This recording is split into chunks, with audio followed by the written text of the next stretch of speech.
Hi there, welcome back to my channel Chef SK. Today I'll be showing you how to make my version of a lovely tender. First of all, I've made this sauce. This is what I'm going to be glazing the steak with. It's called a beurre noisette. So what I've done, I've just heated up 100 grams of butter until it goes to a nice nutty brown colour. And then to this, I'm going to add a sprig of rosemary, a sprig of thyme, and 1 crushed garlic clove. And then you just let that sit in there for at least 15 minutes. You can keep this butter in a airtight container and it will last for roughly 1 week, and it goes very well with eggs, steaks. Give it a go and experiment with it. Here is a 28-day aged ribeye steak. Ribeye steaks is one of my favourite cuts because it's got loads of fat in there, so when you're cooking this off, that fat will melt in there, and it's very important to make sure that it's aged 24 days minimum. I always say make sure that it's the best quality meat that you can get. So all I'm going to do is season this with salt, both sides,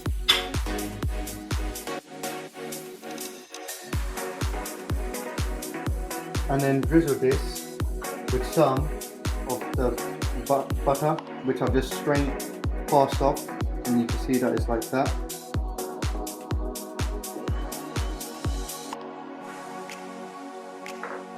And then we're going to put it into a very hot pan here.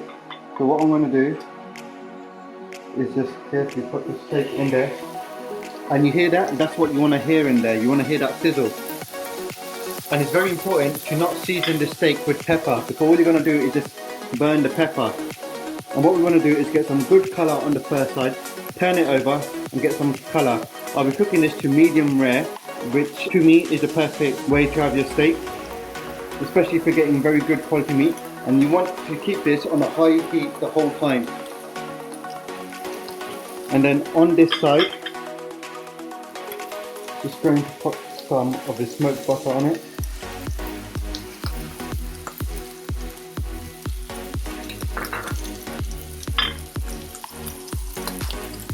Seconds on the first side. Now I'm just going to turn it and let the other side seal. And as you can see, it's got some really good colour on there, which is really important. And I should have said, I let this steak sit at room temperature for 3 hours. That's really key to get a very tender, juicy steak in the middle of it. Always let your steak get to room temperature. And what we're going to do is put some more butter on this, and we're going to turn this every 45 seconds, and that way that the heat distribution will get even on each side. So every time I turn it, I base it with some more of the butter on there. So the easiest way to know how to cook it to the right temperature, like rare, medium, is like this. So you put your finger like this, that's rare, that's very soft.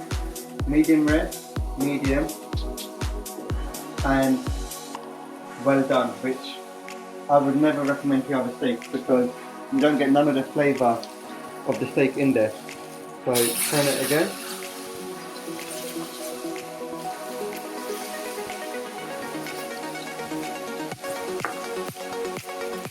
And at the moment that's rare, get in there. And remember, we're going to let this rest for at least 2 minutes, and that will continue cooking, so we don't want it to get fully to medium rare, we want it to get nearly there. So now this has had roughly about 3 minutes cooking. I'm going to take this out and let this rest on a clean plate. Now this is a very key thing to do, always let it rest for at least 2 minutes. This lets all the juices go back into the steak and it will still continue cooking. So we'll just let this rest and then we'll cut it up. Once the steak has rested for 2 minutes, it's time to actually open it. So you can see all those juices have come out of it.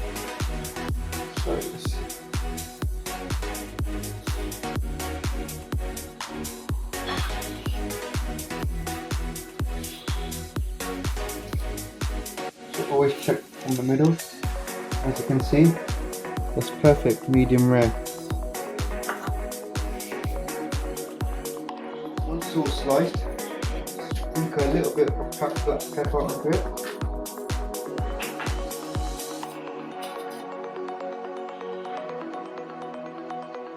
Onto the plate, and that is ready to eat.